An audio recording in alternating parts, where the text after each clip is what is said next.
Flashback to the storm of 2016, the blizzard and snowstorm bombarded the East Coast. I was actually trapped inside my house in Montgomery County for 3 days. Look at these pictures from the storm that year.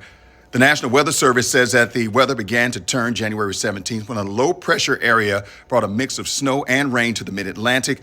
On the 20th, a cold front brought in an inch of snow to Washington, D.C.'s metro area and caused temperatures to fall back below freezing, leading up to January 23rd. Now, NOAA, they did some research and reported that the 22nd and 23rd blizzard validated 17 inches of snow at Reagan National Airport. That was one of their readings. The Washington Metropolitan Area Transit Authority announced January 21st that it would shut down its entire mass transit system over the weekend of January 22nd and 23rd, including the Washington Metro and Metro Bus, making it the longest such shutdown in the agency's history.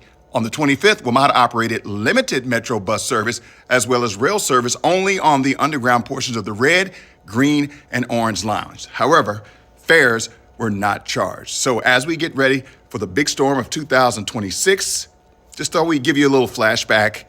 Be safe out there.